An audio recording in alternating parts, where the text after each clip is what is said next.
So I used to say that I didn't develop properly in my mother's womb. You see, I was born with a facial disfigurement, so the lower half of my face was gaping, the upper half of my face was asymmetrical, and my left eye was blind and disfigured. And so as I grew up, I began to think about my face as though something was wrong with me, that because most people didn't have a face like mine, I interpreted that as though my face was bad, was wrong, was negative, that I was undesirable.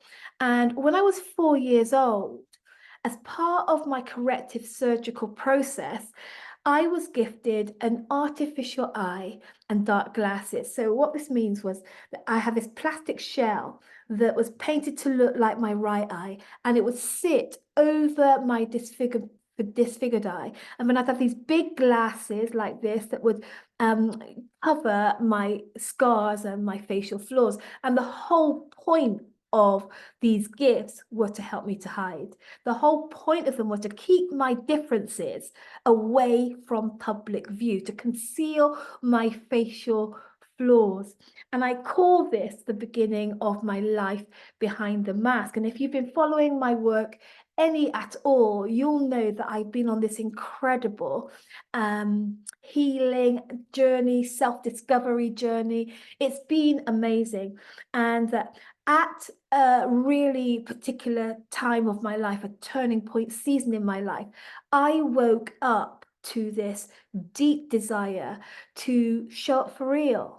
I woke up to this desire to take these masks off and to be seen and to be heard for precisely who I am. And not just physically, not just my face either, but be seen who I am intellectually, to be seen who I am personally, to be seen who I am, professionally too, actually, and to be seen who I am as a leader. So for the past 14 years, I've been engaged in this incredible, sometimes really painful, sometimes really difficult, sometimes profound process of learning to be seen, learning to show up for real, learning to let you see the real me. And it's been a very rich and fascinating journey, and I've learned so much. One of the big things that I've learned is that I don't have to hide, that I don't have to hide myself. In fact, it was the hiding that was a problem. You know, when life wasn't feeling good, when leadership wasn't feeling good, it wasn't my face that was the problem. It wasn't me that was the problem. It wasn't even my leadership that was a problem. It was really the hiding myself that was the problem. So I've been learning how to show up for real. I've been learning how to truly be seen, how to be heard, how to be taken seriously as the real me.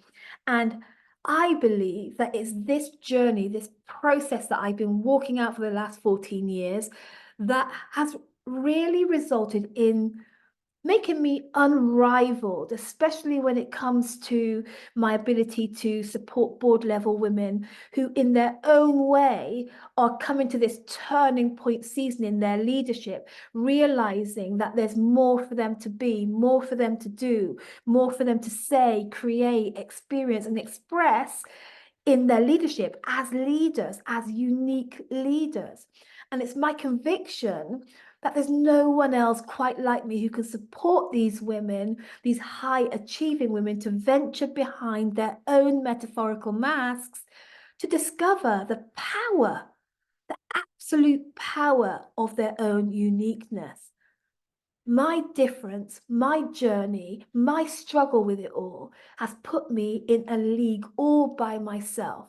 So I no longer say that I didn't develop properly. I say I developed unconventionally in my mother's womb. I am unconventional. And unconventional and perfectly me. Unconventional and perfectly suited to the work that I'm here to do. You see, I realize that my difference isn't a mistake, that my difference isn't a problem, it's not something that I need to hide or be ashamed of, but it's something that I'm learning to understand. My difference is something that needs to be understood, to be mastered, to be brought powerfully to the leadership table. And the same is true about you. The same is true about your difference. It's something to be understood, it's something to be mastered, it's something to be brought powerfully to your leadership. And so I'm calling 2024 the year of the leader. Because you know what? You'd have to be living at the bottom of the ocean in a cave somewhere to not realize that it really is a new season in the global marketplace. It's a new day in business leadership.